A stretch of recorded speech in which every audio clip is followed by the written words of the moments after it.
parce qu'il avait en lui, il avait étudié tous les efforts qui lui ont été demandés pour être officier. Il a accepté de les faire et ça n'a pas été facile, pas du tout facile. Et Chaim et Muriel, merci de nous accueillir chez vous. Et on se retrouve ici pour raconter l'histoire de Kfir et voir comment sa vie et sa disparition a influencé sur vous. Avant de parler de ce qui s'est passé ces derniers mois, Muriel, est-ce que tu pourrais décrire les caractères et la lumière de Kfir? Kfir, c'est qui? Bien sûr que, puisque c'est mon fils, c'est quelqu'un d'exceptionnel, de plus jeune âge jusqu'au dernier moment. Il a très vite compris que c'était important de travailler sur soi pour accomplir sa vie, tout simplement. Donc en un temps très court, il a accompli beaucoup parce qu'il était très conscient de ce travail. Bien sûr, Kfir, c'est mon fils, donc bien sûr je l'ai vu grandir. Je l'ai vu aussi grandir avec tous les préceptes qu'il a reçus, aussi bien à la maison que dans son parcours d'éducation, c'est-à-dire dans ce qui est le lycée ou l'école de préparation militaire qu'il a suivi. Il était vraiment exceptionnel parce qu'il vivait les principes, il était conscient que c'était les principes qui fondaient l'identité juive. Et ces principes-là, il les a appliqués jusqu'au bout, qui sont les principes fondateurs du judaïsme, qui sont la générosité et l'humilité, l'écoute, pas l'écoute d'écouter et de dire j'ai entendu. L'écoute, c'était aussi la volonté d'aller vers l'autre, même s'il paraissait différent. Il avait cette capacité, c'est ça qui le rendait exceptionnel. Taïd Franco, par rapport à Kfir, dans la famille, Moi, je suis la petite sœur de Kfir. Est-ce que tu peux nous dire quelque chose à propos du lien que tu avais avec Kfir? Moi et Kfir, on avait 5 ans de différence. Et depuis que je me rappelle moi-même, moi et Kfir, on était comme ça. On marchait comme ça. Toujours on a fait tout ensemble, on a dormi ensemble. Et je me rappelle quand j'étais petite, j'ai vraiment eu peur du noir. Et les Shabbatot, quand il n'y avait pas de la lumière, alors j'ai eu peur, je ne voulais pas dormir toute seule. Et Kfir, toujours, il est venu à côté de moi, et il m'a couvert.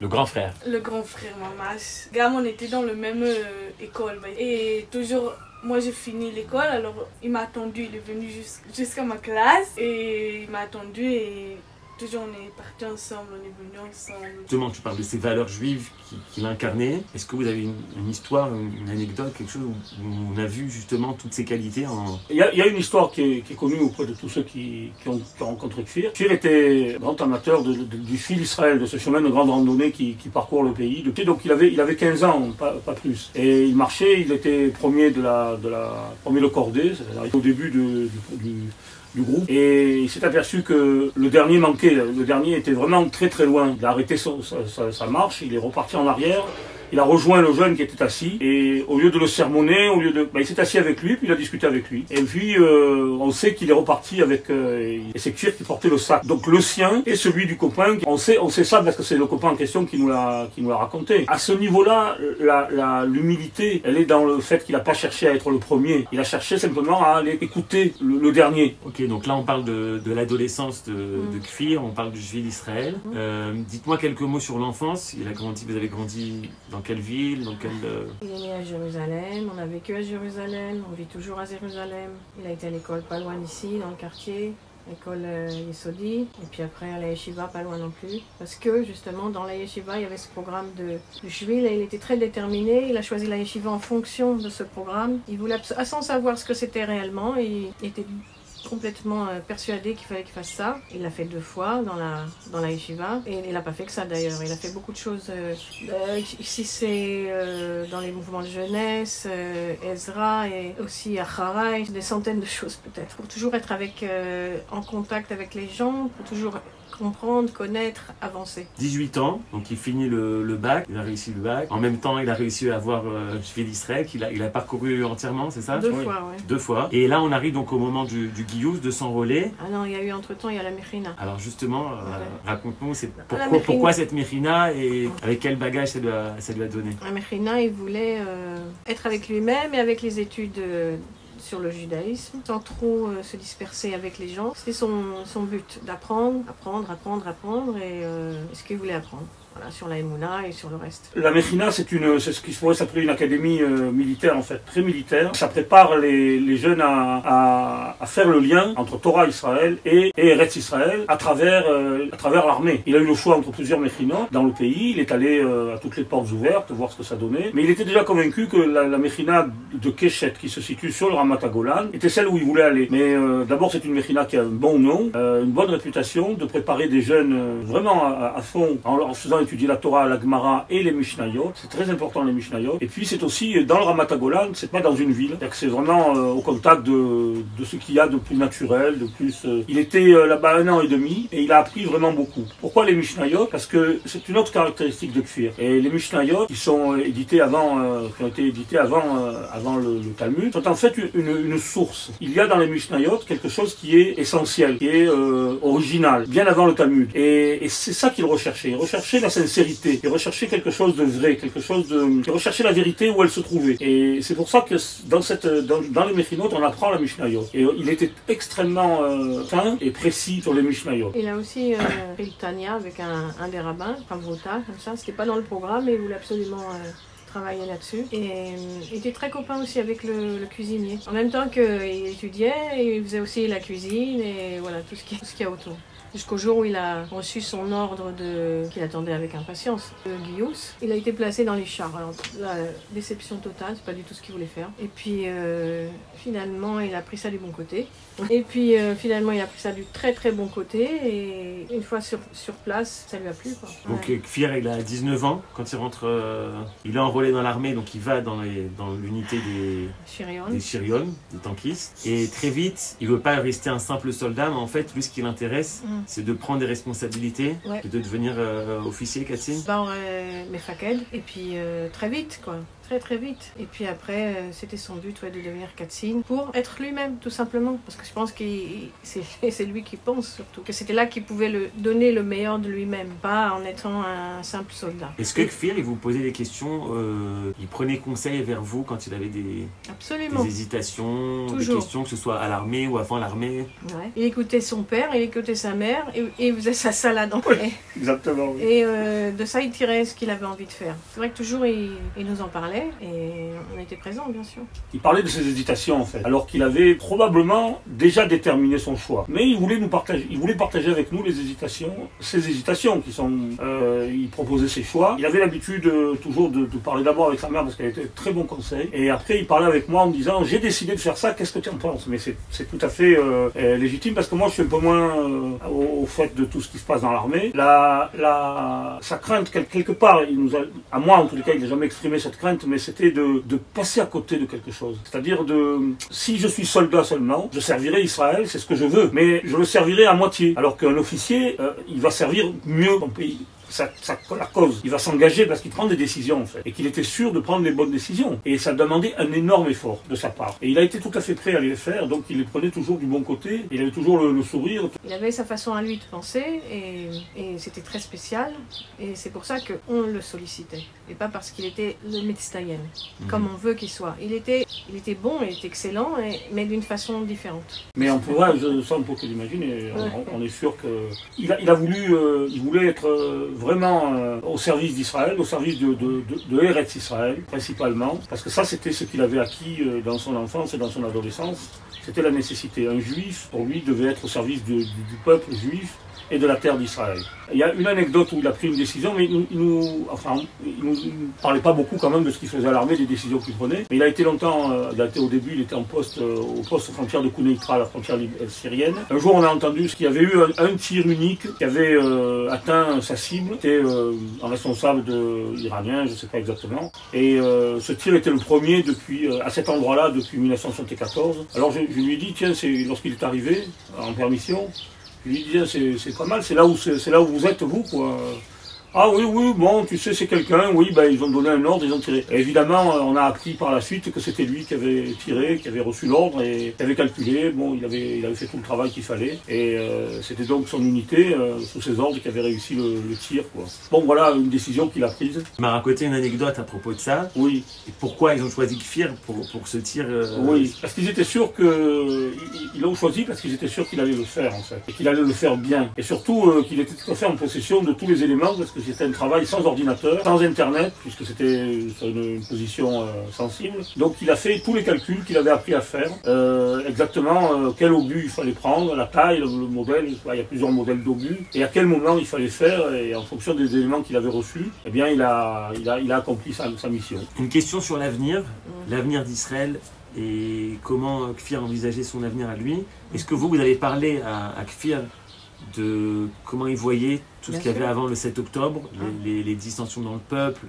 Est-ce que ça lui faisait mal? Est-ce que lui disait moi je suis à l'armée, et puis bon ça m'intéresse pas? C'est une première question, donc au niveau j'aimerais plutôt du klal Israël, du Ham Israël. Comment il voyait cet avenir dans ce pays? Et est-ce que lui il avait des projets personnels ou des choses qu'il voulait développer, des volontés dont ils nous ont...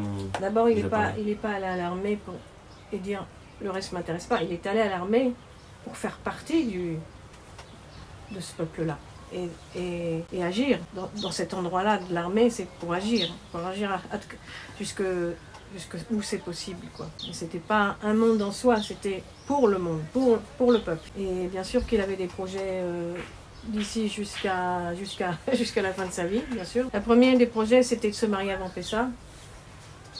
Et autre chose, c'était toutes les questions qui se posaient pour après l'armée, qu'est-ce que je vais étudier? Il avait déjà plus ou moins quelques idées. La troisième chose, c'est qu'il voulait faire une nouvelle implantation, quelque part, dans le Negev. Et moi, je pense qu'il était doué pour être un manig, de toute façon. Avec tellement d'humilité et de recherche de la vérité, on est tous passés à côté. Et il voulait aussi, certainement, dans le Negev, fabriquer du vin, élever des vignes. Ça, c'était son rêve, et avoir des ânes aussi. C'était pas anodin, c'est bien sûr lié au Tanar, hein, l'âne qui est quand même le serviteur, c'est aussi le seul animal qui a parlé dans la Torah. Et il avait vraiment une approche de Eretz Israël qui était très...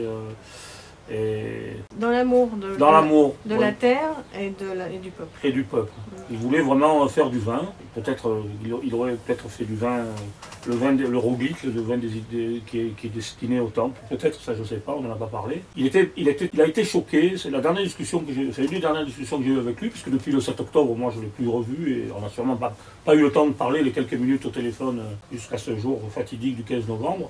La chose qui l'avait vraiment choqué, c'est ce qui s'est passé le jour de Kippour sur la place d'Izingoff à Tel Aviv. Là, il m'a dit quelque chose qui m'est resté gravé. Il m'a dit, tu vois ça, tu as vu ce qui s'est passé? J'ai dit oui, bon, il y a eu une manifestation. On avait l'habitude de ces manifestations pendant des mois et des mois qui prenaient des tournures vraiment anti-juives, quoi. C'est même pas d'antisémitisme, anti-juive. Et il m'a dit, tu vois, c'est pas une manifestation. C'est un pgam. Alors, un pgam en hébreu, c'est un défaut acquis. C'est-à-dire quelque chose on ne peut pas le rectifier, c'est un défaut. Et il m'a dit, Abba, pgam, c'est rak derech milchama. C'est-à-dire qu'on ne peut pas faire un tikkun d'un pgam, pas réparer quelque chose qui est cassé. Et cette fracture qu'il y avait dans le peuple, c'est quelque chose qui le touchait beaucoup, parce qu'il ne comprenait pas pourquoi. Quand on a, comme lui, étudié la Torah, les Mishnayot, la Gemara, on sait qu'à l'intérieur de la religion, que la religion juive nous permet à l'intérieur de ces principes, de naviguer, d'être très libre, et c'était en fait ça qu'il voulait, quoi. Et ce qu'il aurait voulu aussi, c'était que le monde religieux, ultra-religieux en Israël, découvre ce Eretz Israël, c'est-à-dire sorte un petit peu de la nature, de la ville, et aille découvrir ce Eretz Israël avec leurs pieds. Alors c'est vrai que beaucoup sortent, mais à ce moment-là ils sortent qu'avec leurs pieds et il n'y a plus la tête. Et une de ses envies, une de ses remarques, c'est de dire, quand on les voit se comporter comme ils se comportent, en sortant 10 jours par an comme ça, Ben Azmanim, dans la nature ou dans les espaces qui sont ouverts, alors c'est très dommage. Il faudrait leur expliquer que tout ce qu'ils voient, en fait, c'est la création divine, quoi. Et que ça, y compris la Torah. Mais la Torah, elle ne nous demande pas d'arracher les plantes, d'envoyer des pierres sur les animaux, ou c'est pas la vérité. Au contraire, on ne peut vivre que la Torah, on ne peut la vivre que sur le Eretz Israël et dans le Eretz Israël, pas seulement en étudiant. Alors il aurait voulu certainement faire quelque chose qui rapproche les différents courants du judaïsme, du moins les plus extrémistes, non, les plus orthodoxes, pardon, et peut-être pour faire quelque chose, pour leur montrer la beauté de la création. Alors justement, tu parles de ce juif d'Israël et du lien qu'il avait avec la terre. Vous avez décidé d'ouvrir un projet au nom de Kfir. Je crois que vous avez décidé d'appeler ça les Tayel Bekef. Ken, Kef. Kef. Kef, c'est Kfir Yitzhak Franco. Et ouais, les Tayel Bekef. Est-ce que tu veux nous dire un peu plus Alors dans cette optique, dans ce but de favoriser, de permettre dans de bonnes conditions que des personnes qui sont en général portées à l'étude dans une yeshiva fermée, mais pas que, mais aussi eux, puissent sortir dans de bonnes conditions et ne pas sortir en plein soleil, en plein mois d'août, sans chapeau et sans le minimum de matériel qu'il faut, pour pouvoir découvrir le sud d'Israël, toute l'année d'ailleurs. On a décidé de créer, d'instaurer une fondation qui permettrait de financer l'achat minimum de matériel pour les personnes qui seraient intéressées à aller sur le sud d'Israël, accompagnées de guides versés dans les Mishnayot et dans la connaissance, disons, de Eretz Israël à travers dans un but pratique, c'est-à-dire de vraiment fouler la terre Tout à fait. pour que ça vienne les toucher au fond du cœur. Tout à fait. C'est ça. Au-delà de l'étude et de la maison d'études, ça veut dire vraiment, on est là. Être sur place, on est sur terre, on est dans le le Eretz et le vivre à travers son corps, d'Afka. Voilà. Vous parlez de ça, mais quand vous en parlez de ça, j'ai l'impression que vous aussi, vous vivez ce lien avec la terre d'une façon tellement forte. Oui, bon, Henri est jardinier déjà, ça explique, ceci explique cela.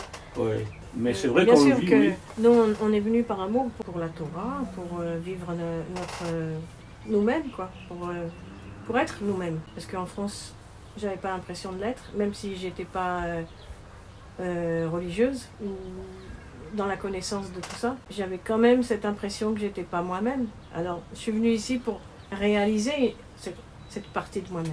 Le 7 octobre, donc Kfir, dès le matin, dans les premières heures, il est appelé. Ouais. C'est le dernier moment où vous le voyez, où vous êtes avec lui, face à lui. Comment ça se passe? Il y a une inquiétude, c'est un exercice, ça va durer 1 ou 2 jours. Qu'est-ce qui vous traverse à vous l'esprit? Qu'est-ce que vous faites à ce moment-là? Moi, j'avais pas d'idée de ce que ça pouvait, ce que ça aurait pu être, ou de ce que c'est. On a juste entendu quelques azakot, quelques sirènes. Mais quand il est arrivé le matin, comme ça, il nous a dit c'est un chaos. C'est un total chaos. Moi, j'avais encore l'espoir, malgré ce qu'il disait. Je dis ça va peut-être s'arranger. Bon, non, c'était pas. Donc, j'étais mitigée, j'étais pas convaincue que c'était la dernière fois que j'allais le voir. J'étais avec lui, et on a rempli le sac de tout ce qu'on a pu remplir, de tout ce qu'on a trouvé comme vêtements nécessaires pour lui, à manger pour la journée. J'ai mis un Sefer Tehillim. Quand même, quelque part, je pense que j'avais une grosse peur. Et puis il est parti, il m'a serré dans ses bras très très fort. Et c'est la dernière fois, il a pas parlé beaucoup, il était... Je sais pas, à la fois, il y avait qu'est-ce qui va se passer, et enfin il se passe quelque chose, quoi. Il y avait deux choses très contradictoires dans ce que je voyais, dans son attitude, sans les mots. Et c'est tout, c'est fini. Je l'ai accompagné à la voiture, Henri l'a transporté, et puis quand il est rentré dans la voiture, il a regardé droit devant lui, et il ne me voyait plus. C'est d'un côté, il avait une certaine inquiétude, mais d'un autre côté, une détermination. Il se disait qu'il allait accomplir quelque chose d'important. Ouais, c'est sûr. Parce que on sait vraiment pas... Enfin, lui, il avait des informations plus précises que les miennes, mais il savait sûrement qu'il y avait déjà plus de 1000 morts, ça c'est sûr. Et moi, je savais rien. Qu'est-ce qui se passe? Il y a des bombes qui tombent à droite, à gauche, mais à Tkedekar, que c'est un massacre, que c'est une Shoah. Ok, et donc toi, Chaim, tu l'amènes jusqu'à... Alors moi, je l'amène jusqu'à l'entrée de la ville. Il a passé le parcours au téléphone, parce qu'on était en train de charger ses chars, qui étaient donc à Kouneitra, à la frontière syrienne, sur des transporteurs. Et lui, il était ici, en permission, parce qu'il faut aussi préciser que la veille, c'est-à-dire le jour de Hoshana Rabbah, il s'est fiancé, c'est-à-dire on était tous ensemble dans la famille de sa fiancée, dans la Souka, c'était le dernier jour de Soukot, et donc ils sont fiancés. Donc le soir, nous sommes allés tous les deux à la synagogue pour bien sûr danser. Il a beaucoup dansé avec le Sefer Torah de la communauté. On a prié, on était ensemble, on a fait le Shabbat à la maison avec sa fiancée, et puis bon, le lendemain matin, évidemment, s'est passé les sirènes à Jérusalem. Il n'était pas chez nous, il est vite venu avec une voiture, et de là je l'ai amené au point de rendez-vous qui était à l'entrée de la ville. Il était le premier, la ville évidemment était vide, il était le premier à arriver au point de rendez-vous. Il m'a suffi de faire le demi-tour pour retrouver plusieurs dizaines de soldats qui étaient prêts à partir. Et voilà, c'est la dernière fois que je l'ai vu, que je lui ai parlé. Je n'ai pas beaucoup parlé dans la voiture. Après ça non plus, il était déjà plus avec nous, il était déjà dans l'armée, il était déjà dans la mission, il était déjà en train de régler le chargement de ses chars. Donc il connaissait chaque char de son unité par cœur. Je l'ai entendu juste dire faites attention parce que la chenille est toute neuve. Donc bon, je sais pas ce que ça voulait dire. C'était un détail technique. Il était déjà là-bas, il était déjà à la frontière. Le soir même, il était à Kiryat Gat, mais après, bon, après c'est une histoire de quelques conversations au téléphone en attendant l'entrée dans Gaza. Et puis à partir du moment où il est rentré dans Gaza, alors plus du tout de nouvelles. C'est à ce jour horrible où ils sont venus taper à la porte. Avant de rentrer à Gaza, je crois que quand j'étais au Shiva, ou à un certain moment, j'ai entendu en fait qu'on l'a sélectionné pour être dans une telle ou telle unité. Ou comment ça s'est... Non, il était avec un MMP, je ne sais pas comment on dit en français. Un certain MP. Il était tellement bon qu'il a dû se séparer de ce MP pour être avec un autre, pour être plutôt offensif, plutôt numéro 1, plutôt... voilà, ben, ça lui a coûté la vie. Ce qu'on a appris, c'est qu'il a fait partie de ceux qui ont livré combat dans les kibbutzim. Ça, évidemment, on l'a appris qu'après. Il a fait partie de ceux qui ont aussi vu les horreurs du massacre. Ça, il l'a vu, puisqu'il a été dans les combats, ils ont combattu, il a fait partie de ces unités qui ont combattu les terroristes du Hamas à l'intérieur du Médinat Israël. Donc, mais ça, bon, évidemment, on l'a pas su. Le peu de conversation qu'il nous donnait, les quelques minutes qu'il a pu nous donner, c'était tout va bien, et ne vous inquiétez de rien, et tout va bien. Bon. Mais bon, ça, on l'a découvert après, de toute façon. Non, moi, ce qu'il m'a dit, c'est que la guerre c'était une guerre nécessaire, mais ils ont tellement attendu pour entrer dans Gaza. Ah ouais. C'était... Mais ça, je le sais qu'il m'a dit. C'est trop long, trop long. Le travail comment dire, le travail préparatoire. Ouais, préparatoire a été de bombardement. Il aurait fallu bombarder beaucoup plus que ça. Alors, il est tombé dans un piège, voilà ce qui s'est passé. Il est tombé dans un piège parce que devant son tank, il était numéro 1, il y avait un tank derrière lui. Le conducteur du tank, j'imagine, a dit qu'il ne pouvait pas avancer. Et il y avait un obstacle, voilà. Donc cet obstacle, bien sûr, a été mis pour le piéger. C'est là qu'il allait sortir la tête. Et lui, il a sorti la tête. Et il a reçu une balle d'un salaf, d'un tireur, ouais, d'élite sûrement pas, mais d'un tireur arabe. Voilà. Et voilà, et tout était fini. Les soldats, après, ils n'ont plus voulu tellement... Ils n'avaient plus de motivation, parce que c'était lui qui donnait la note, l'air, la chanson et tout ça. Après, c'est revenu, mais... Ils étaient démotivés. Ah oui, ce qu'il faut dire aussi, c'est qu'il y avait beaucoup de jeunes qui... Ça a duré tellement de temps l'entrée dans Gaza que la motivation est tombée. Et non seulement ça, elle est tombée, mais à sa place, c'est venu l'appréhension et la peur de rentrer dans Gaza. Qu'est-ce qui va m'arriver? Tu as le temps de penser, tu as le temps de réfléchir. Et donc, démotivation, peur. Et là... lui, il était là pour remotiver et tous les soldats qui étaient en harada, c'est-à-dire en stress, ouais, on disait va voir Kfir, il va te donner la pêche et voilà. C'est pas moi qui ai décidé ce qui s'est passé, mais au moins ce que j'ai fait, j'ai été honnête avec moi-même. J'ai été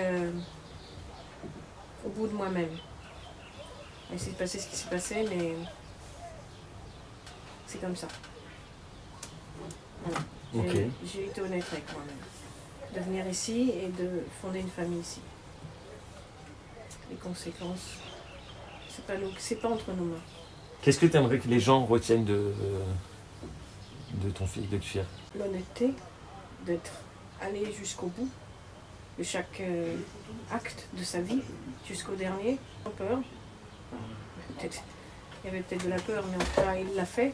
Et c'est ça, c'est pas les trop de 7, est-ce que je vais pas, est-ce que peut-être les enfants ça va être dur. Non, allez-y. Il faut être face et prendre les décisions et agir et continuer parce qu'on n'a pas le choix. Voilà, c'est ce que je pense. De quelle manière et pourquoi vous avez choisi ce projet? Ça c'est un des projets, c'est plus un projet éducatif. C'est pas un projet politique, c'est pas aussi dans l'avenir plus lointain, mais déjà c'est un projet qui va permettre à certains enfants qui sont déconnectés de la nature, déconnectés du Eretz, de vivre jour après jour, parce qu'il s'agit d'excursions de plusieurs jours en général. Et pour Kfir, ça a été une forme d'école de la vie, de se confronter aux conditions météo, au caractère des uns et des autres, pour essayer de former un groupe dans tous les cas. Et d'accepter ce qui se passe, ce qui va arriver, et ce qui n'arrive pas non plus. Et dans des conditions très primitives, on va dire. Et là, il a vraiment compris beaucoup de choses sur la vie, sur lui-même, ce qui était important et ce qui n'était pas.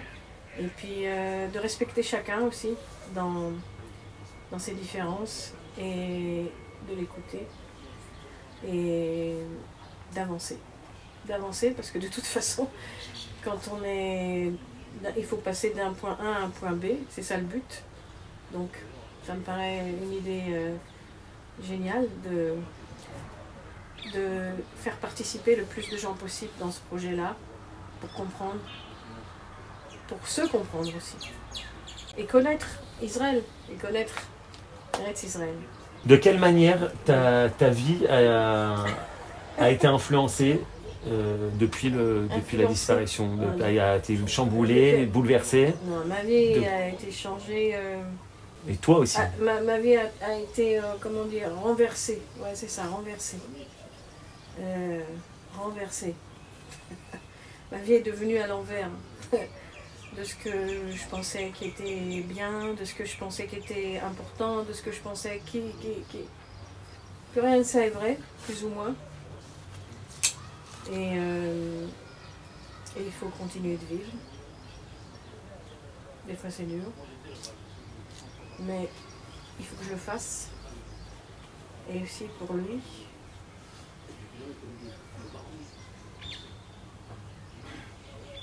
Et pas une minute, j'arrête de penser à lui.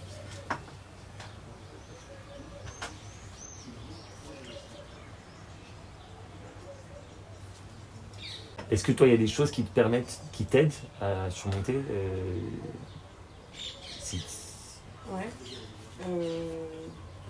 Ce qui m'aide à ne pas être dans la tragédie permanente, c'est de penser que je peux être en contact avec son âme et que je suis en contact avec lui en permanence. Et ça demande déjà d'essayer d'entrer dans une autre dimension, c'est un travail aussi, des connaissances, un travail que je suis en train de faire, que je suis en permanence, essayer de trouver des solutions. Voilà. Okay. Et quand je suis là-bas, dans cet état-là, je ne pense pas de la même façon. Je ne suis pas dans la tragédie. Je suis dans quelque chose de plus dans la vie. Mais il y a toujours cette alternance entre les deux. Ok. Un lien père-fils, c'est toujours un lien différent qu'un lien d'une mère avec son fils. Comment toi tu dirais le lien que tu as à Kfir? Est-ce qu'il y a des moments où tu penses plus à lui ou des moments où lui, tu sentais qu'il avait besoin de toi plus particulièrement? Alors, je ne saurais pas dire pour tout le monde, mais moi, j'ai quand même...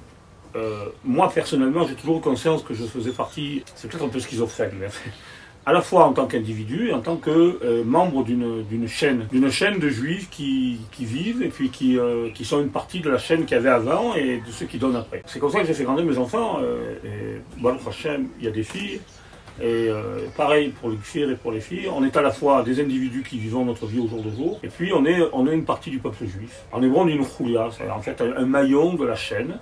C'est quelque chose qui était chez moi très très fort. On n'a absolument pas dans ma famille à moi en tous les cas, on n'a absolument pas le culte des parents, mais on a le culte du peuple. C'est-à-dire qu'en fait on est toujours placé dans une histoire. Et donc Kfir a grandi, en tous les cas, s'il m'a écouté, et il m'a écouté, dans cette conscience qu'il était une partie d'une chaîne. Mais pas, je ne veux pas dire d'une famille, il n'était pas le représentant d'une famille quelconque qui avait ses réussites ou ses échecs. On ne sait pas exactement, nous, au-delà de 3 générations en arrière, on ne remonte pas. Hein. Mais néanmoins, il était conscient qu'il faisait partie d'une chaîne dans le peuple juif.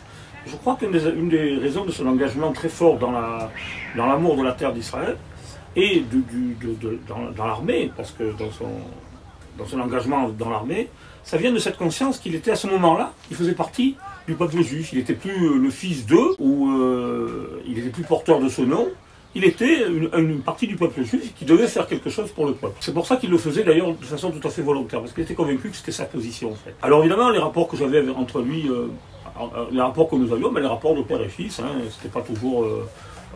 il y a des moments où il fallait parler un peu plus fort, des moments où il parlait aussi plus fort, c'est normal, tout à fait normal, mais toujours, et à aucun moment on peut prendre en défaut, il a toujours manifesté le plus grand respect pour son père et pour sa mère, pour ses grands-parents et pour cette histoire. C'est-à-dire qu'en fait, il avait le respect de cette histoire passée. Je lui racontais souvent, un de mes grands-pères, un de mes 2 grands-pères, s'était engagé dans l'armée française, il était devenu très français, et puis finalement, en 1944, il a été déporté, et il a été vendu par ses voisins, en fait, comme un juif, et il a été déporté, il n'est jamais revenu de sa captivité. Et Kfir me demandait souvent, il me disait, qu'est-ce qu'on sait de lui? Qu'est-ce qu'on peut savoir de lui? On sait qu'il avait 44 ans et qu'il s'était engagé dans l'armée pour être encore plus français que les Français, pour montrer qu'à la France, qu'il aimait la France. Et finalement, il a été tué par la France, quoi. Parce que c'était des bons voisins, qui ont eux continué à vivre, j'imagine, du moins. Et si c'est pas eux, c'est leur modèle. Mais lui, il est mort sans savoir pourquoi. Et sans être armé, alors qu'il était militaire de carrière. Il n'était pas armé. Et puis on m'a dit ça nous arrivera plus. Ça nous arrivera plus. Parce que maintenant, on s'arme, on s'entraîne, et on va se défendre. Et c'est bien vrai. Alors, bien sûr qu'en tant qu'individu, il est arrivé ce qui est arrivé. Mais finalement, en tant que membre de Am Israël, alors il a été un acteur. Il s'est défendu. Il a montré que les Juifs, animés par l'amour de la Torah et du Eretz Israël, ne sont plus des moutons qu'on laisse paître comme ça et qu'on tue à l'abattoir. Ce sont des gens qui vont se battre, avec les conséquences. Mais néanmoins, ce sont des gens qui se battent. Et pas comme son grand-père qui, lui, s'est pas battu. Alors voilà des choses qui étaient... un des rapports qu'on avait, finalement, c'est que je sais que quelque part, il a oui compris ce message. Et qui est le message que je continue à faire passer aux filles, lequel que je vis moi aussi, c'est-à-dire que je vis ici. J'ai choisi de vivre en Israël, non pas parce que ça m'a permis de gagner plus d'argent ou d'avoir une position sociale plus élevée que celle que j'avais en France, vraiment pas. Le contraire est tout à fait vrai. Simplement parce que ici nous sommes sur notre terre et nous réalisons finalement ce que 2000 ans d'histoire de galoute, d'exil, nous a enseigné. Et que ça c'est ce qui est meshoutaf, ce qui est commun à nous tous, à toi, à moi, à mon épouse, à nos enfants, et puis aussi à d'autres personnes qui voient le judaïsme d'une façon différente, ou qui le font d'une façon différente. Néanmoins, ils sont ici. C'est-à-dire qu'en fait, on est tous ici, sur la terre d'Israël, en tant que juifs. Et qui nous le fait voir le mieux que tout ce qui s'est passé? Tous ces gens qui, un soir de Shabbat, un soir de Simchat Torah, sont allés danser, c'est pas vraiment des gens religieux, mais ils ont été tués comme des juifs. Et parce qu'ils étaient juifs, et parce qu'ils étaient en Eretz Israël. Sinon, ça ne serait pas passé. Ça veut dire qu'on est tous dans cette chaîne comme ça, de gens, d'individus, d'êtres humains, et qui vivent en Eretz Israël parce qu'ils sont juifs. Et parce que Eretz Israël, bon, ça évidemment, ce sont des explications un peu plus compliquées à comprendre, mais finalement, Eretz Israël, c'est une partie de notre corps, quoi. Et que, en ayant compris ça, alors on comprend pourquoi la volonté de tous ces jeunes, y compris de Kfir, de marcher, de faire le Shvi d'Israël, de ressentir Eretz Israël, la poussière d'Eretz Israël, la chaleur, le froid, la pluie, ce qui est en Eretz Israël, de sentir les fleurs aussi, de voir la végétation, rencontrer les animaux, mais aussi de rencontrer les gens qui sont sur le chuy d'Israël, qui peinent aussi, qu'ils aient une kippa, qu'ils n'aient pas une kippa sur la tête, mais qui sont ensemble pour ressentir cette lame juive qui est incluse dans Eretz Israël. Et ça, c'est quelque chose que... C'était l'essentiel des rapports que j'avais avec mon fils. Et je regrette absolument rien des 22 ans qu'on a vécu ensemble. Aucun moment. Je ne me vois pas à aucun moment retourner en disant bah, « tu n'aurais pas dû lui dire ça ». Non, ce qui a été fait a été fait.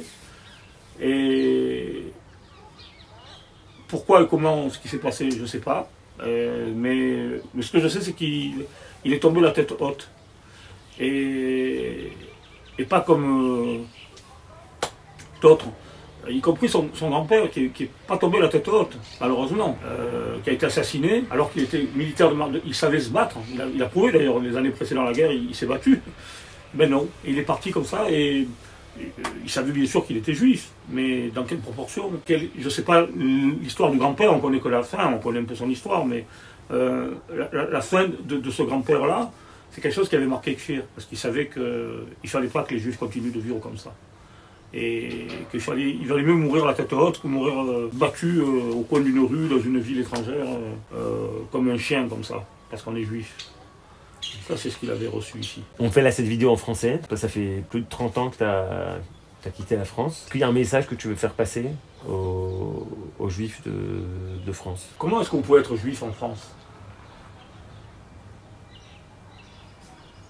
Et toi, t'as un lire de Chazar Bitchouva. Oui, oui. Tu peux dire un mot sur... Tout à fait. Les voies de Dieu sont impénétrables. J'ai fait un retour...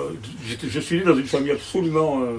qui a sombré dans la désintégration la plus totale. Et finalement, le seul souvenir du judaïsme qu'on avait, c'était le Seder de Pessah. On le faisait régulièrement, au moins jusqu'à 8 h du soir, parce qu'après... Bon.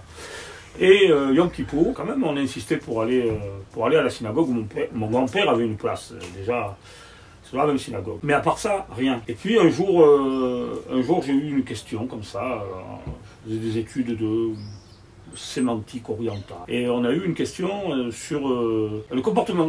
Non, c'était exactement ça. C'était le Bouddha qui a demandé à s'entretenir avec des prêtres de toutes les religions qui étaient autour. Et alors on nous avait demandé de travailler sur une décision, le Bouddha qui parlait des relations, de comment parvenir aux meilleures relations dans un couple. Enfin, alors... Et il disait, c'est le peuple de la boîte il faut suivre les enseignements du peuple de la boîte. Alors le peuple de la boîte, c'était les juifs, ils avaient toujours les tefilines, au moins les tefilines sur la tête. Ils étaient connus comme ça, le peuple de la boîte. Alors je ne sais plus si c'est le Bouddha ou Confucius, mais je crois que c'est le Bouddha quand même. Et voilà, et de là, je me suis dit, tiens, j'ai dû faire une étude là-dessus. Et donc je suis allé rencontrer un rabbin pour savoir ce qu'il en pensait. J'ai découvert que finalement, le judaïsme, c'était une grande forme de liberté, que ça exprimait, que c'était complètement contraire, mais tellement loin de toutes les images que je pouvais avoir quand je venais en Israël. Pour moi, les juifs, c'était des gens qui mangeaient pas ça, qui faisaient pas ci, qui s'habillaient en noir, rien. Et pas du tout. Quand on sort de ces cadres complètement obsolètes, on découvre qu'on peut être libre, y compris libre de retourner dans ces cadres. Il n'y a aucun problème. Mais il faut d'abord comprendre pourquoi. Et quand on a compris, alors on accepte. Et on s'aperçoit que manger cachère, alors ça n'a rien d'une interdiction de ne pas manger du cochon. C'est au contraire une forme de liberté. En fait, c'est toute la liberté de Pessah. On est libre d'accepter le joug de la divinité. Et on le fait librement, alors on le fait bien. On le fait dans la joie et on le fait avec la conscience. Alors ça m'a paru être quelque chose d'extraordinaire à l'époque. J'avais 20 ans, 21 ans. Et je me suis dit, quand même, tous ces gens que je vois en Israël, ils ne peuvent pas ne pas être heureux, parce qu'on ne peut pas vivre sans un bonheur. Donc s'ils sont heureux quelque part, alors que moi je me pose des questions et qu'eux ils s'en posent, mais c'est pas les mêmes, ça les rend pas malheureux de se poser des questions. Ça veut dire qu'il faut chercher dans leur sens à eux. Et au lieu d'aller chercher chez les bouddhistes ou chez d'autres personnes qui recherchent aussi le bonheur, et finalement j'ai poussé la porte d'une synagogue et j'ai rencontré un vieux monsieur, un vieux rabbin, qui au demeurant ne donnait pas l'impression d'être quelqu'un de très ouvert, mais en vérité il était extrêmement ouvert, extrêmement sympathique, qui était tout à fait décidé à répondre aux questions que je lui posais, et c'était pas obligatoirement des questions qui étaient faciles, je n'oserais même pas les poser aujourd'hui, et voilà, petit à petit je suis revenu en Tchouva, et ça a mis du temps. C'est-à-dire que c'est pas sur tout. Il y a des sujets sur lesquels je suis beaucoup plus pointu que sur d'autres. Mais je sais une chose, et c'était aussi un des points avec Phil, avec le reste de la famille, on a tous accepté, le respect total du Shabbat et de la cacheroute. Ça, c'est l'essentiel. Le Shabbat comme le point qu'il ne faut pas dépasser. Le Shabbat comme l'identificateur de l'identité juive. C'est-à-dire qu'en fait, pour moi, être juif, ça peut être s'habiller avec des jupes courtes, et ça ne me gêne pas, et je ne regarderai pas. Être juif, c'est quand tu es des hommes, ils ne regardent pas que la femme a la jupe courte. C'est pas l'empêcher d'avoir c'est pas l'obliger d'avoir des jupes longues. C'est juste de dire, c'est pas important pour moi, parce que c'est pas ça l'important dans la vie. Qu'elle ait la jupe courte, qu'elle ait la jupe longue. C'est respecter le Shabbat au minimum. Et manger kasher. Après, il y a tous les points de détail. Ça, c'est les points de détail. Mais si on fait ça, alors on purifie son âme en mangeant kasher, on évite de rentrer des saletés, des choses qui détruisent l'âme, et on se distingue des autres peuples. C'est-à-dire qu'on est Mekudashim en fait, en respectant le Shabbat. Au demeurant, tous les problèmes que l'on a en Israël dans la société, c'est les problèmes autour du Shabbat. Travailler le Shabbat, ouvrir les magasins le Shabbat, transporter des gens le Shabbat, rompre le héros le Shabbat. Finalement, c'est toujours la guerre du Shabbat. Et c'est bien la preuve que c'est sur ce point-là qu'on identifie un juif et un non-juif. Et ça, c'est très intéressant. En vérité, il faut travailler le Shabbat encore plus. Et c'est seulement ici en Israël qu'on peut le faire. Parce que je suis quand même bien à même de savoir qu'en France, on ne peut pas respecter le Shabbat. C'est quand même très compliqué, quoi. Assez lourd. C'est tellement lourd que ça en devient rédhibitoire. C'est-à-dire qu'on n'a plus envie. Parce que pas sortir une poussette parce qu'on respecte le héros, c'est gentil. Mais pourquoi tu viens pas en Israël pour le faire? Il y a le héros tout autour de toutes les villes. Donc oui, moi je suis bien content d'être revenu en Tchouva quand même. Ça permet aussi dans des situations comme celles que nous vivons individuellement. La Emouna, la foi totale en Dieu et au Dieu d'Israël, au Dieu de Moshe, nous aide à supporter. Parce que on passera jamais, ce drame-là sera jamais géré. Il n'y a pas de réparation possible. Mais du moins à l'accepter, quoi. Du moins à savoir comment notre douleur énorme, une douleur mortelle, quoi.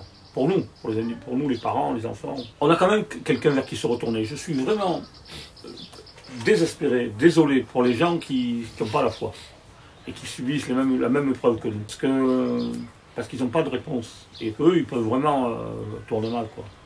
Alors que nous, quand même, on a au moins quelqu'un à qui accuser, au moins ça. Mais en même temps, on a aussi une vision d'avenir que les autres n'ont pas, quoi. Que ceux qui n'ont pas la foi n'ont pas. Une vision d'avenir sur le Eretz Israël, sur le Médina, je ne sais pas, mais le Eretz Israël, certainement. Alors, si vous pouvez dire quelque chose à quelqu'un, c'est... Ne fermez pas les portes, ne soyez pas obtus. Ne croyez pas que si vous n'êtes pas avec un Streimel sur la tête et des bas en laine en plein été à Jérusalem, vous n'êtes pas juif. C'est idiot. Ou alors qu'être juif, c'est être ça, et pas autre chose. C'est pas vrai. C'est une révolution en fait, qu'on doit mener en soi-même, un combat qu'on a en permanence parce qu'on vient d'une société occidentale qui est à des millions de kilomètres du judaïsme, et qu'il ne faut surtout pas le rejeter. Au contraire, parce que dans tous les cas, vous restez juif. Et comme il est écrit quelque part, si c'est pas toi qui es juif, c'est le goy qui va te dire que tu es juif. Et c'est ce que vous vivez actuellement, c'est ce que vivent les Français actuellement. Vous voulez pas être juif. Comme mon grand-père, il a dit, moi je veux pas être juif, il travaille le Shabbat, il était à l'armée, il avait un magasin, il avait de l'argent, c'est très bien. Jusqu'au jour où le voisin a dit aux autres, lui il est juif. Et ils ont tout pris, ils ont pris la femme, la fille, le fils, le père, ils ont tout pris. Et ils ont vidé la boutique aussi. Est-ce que ces gens savaient qu'ils étaient juifs ou pourquoi on les a pris comme ça? Mais je sais que nous, ça ne nous arrivera pas. Okay. Est-ce qu'il y a une mida, un caractère que tu sais que Kfir il t'a marqué, il t'a donné cette mida tova, quelque chose qu'il voulait? Apprécier les moments simples. אז זה ממש מתרגש מהדברים הקטנים, מציאות של ציפורים, מפרחים, מזה, ומאוד צחף אותי איתו כשהוא היה מסתכל על פרח והוא היה ממש נידה מזה, או ציוד של ציפורים, והוא היה אומר לי, רק תקשיבי, תשמעי רגע. זה מאוד צחף אותי איתו ביחד, וזה משהו שלמדתי ממנו מאוד, זה להעריך את הדברים הקטנים והפשוטים בחיים, כי לא נמשכים הרבה, וגם ענווה. זה משהו שאני יותר לומדת כאילו אחרי שהוא נהרג. למה העצמת ציפורים קשורים לזה? כן. אני ידעתי שאח שלי הוא בן אדם ענב, הוא היה נכנס לחדר, היו מרגישים אותו, היו יודעים שהוא כאן, והוא לא צריך לצעוק ולהגיד, תראו, אני כאן. כאילו בעצם בפנימיות שלו הוא מאוד, הוא בלט, פשוט היה כפיר. וזה משהו שאני מאוד, אני אדם שהוא מאוד, אני צריכה את התשומת לב הזה, אני מאוד צריכה את תסתכלו עליי, תראו, אני כאן, אני כאן. וזה משהו שמאוד לקחתי על עצמי. יודעים שאני כאן גם בלי שאני צק ושאני זה ושאני פה. יש סיפור, סיטואציה שאת זוכרת, שרואים איך שכפיר היה ענב? בסניף, גם כפיר אחרי שהוא נהרג, אז מאוד הבנתי גם כמה שהיה לו חרדה חברתית כזאת, כאילו מאוד תמיד חשב שלא אהבו אותו, ושהוא לא מספיק טוב, ושהוא לא זה. ואני חושבת דווקא שזה הגיע מהסניף, כאילו, שבסניף הוא היה מאוד מאוד שקט, פחות מאיך שהוא היה אחרי הסניף. ואחרי שהוא נהרג, כאילו, תמיד אמרו לי, היה הכי שקט, אבל תמיד שמו לב רק לכפיר. כאילו, כולם מסתכלים על כפיר, כאילו, מה כפיר עושה, מה זה, מה פה. בואו, סוג של מנהיגות שקטה כזאת. מנהיג זה בפני עצמו, חד משמעית, אבל כן, מנהיגות שקטה. אז בחרתם בפרויקט שנקרא לטייל בכיף, שזה בעצם לחבר את האנשים לארץ, לשורשים, להיות מחובר ממש פיזית לקרקע דרך שביל ישראל. למה בחרתם פרויקט כזה שמחבר את כפיר לנושא של ארץ ישראל, אדמה, שביל ישראל? למה הפרויקט הזה דווקא? אני אישית, אני אגיד לך שאני מאמינה שתחבר לארץ אין דבר יותר טוב מלטייל בה וללכת בה ולדרוך בה, עצם זה שזה מצווה, כן? אין יותר כיף מלטייל ולראות את הנופים המדהימים האלה שיש לארץ הזאת להציע. זה משחרר, זה יוצר זיכרונות חדשים, זה כיף ואין דבר יותר כיף זה מחבר אותך לארץ, חד משמעית, ככה אני מאמינה לפחות. ואני גם חושבת שגם אח שלי ככה הוא האמין. יש לך זיכרונות מטיולים איתו? או שהוא היה עושה עם חברים רק ופחות? האמת שהוא היה עושה יותר עם חברים, פחות עם המשפחה. אני רק זוכרת שפעם אחת הלכנו אני אימו והוא לכנרת, וישנו ככה לכנרת. היה כפות, לא היה כיף. זה זיכרונות שנצרבו לי בתודעה, במוח. זה כיף אינסופי, זה פשוט חוויות. מה את מרגישה כשאת, נכון שזה כיף? האם חוץ מכיף יש משהו יותר עמוק בזה של אני מחליטה 3 ימים ללכת עם חברות? אתה הולך ואתה רואה את כל הנופים האלה וזה, כנרת, ירדנית, זה הדבר הראשון שעולה לי עכשיו לראש, אבל אתה הולך כאילו גם פה לארמון הנציב, יש שם כאילו את גבעת התורמוסים, שזה נוף של על האיסטר, אבל זה גורם לך כל כך להעריך את הדברים האלה, להגיד תודה לדברים הפשוטים האלה, זה גורם לך רגע לחזור לעצמך, מאיפה באת, להגיד תודה. יש הרגשה שונה כשאת מטיילת פה וכשאת מטיילת בחו"ל? חד משמעית, מה זה? יש פה איזו אווירה מיוחדת כזאת, כאילו ישראלית כזאת, לא יודעת להסביר. קשה לי לתאר את זה למישהו שהוא לא... צריך לבוא לפה, אין מה לעשות. תעזרו לנו להמשיך את הדרך של אח שלי הגדול כפיר.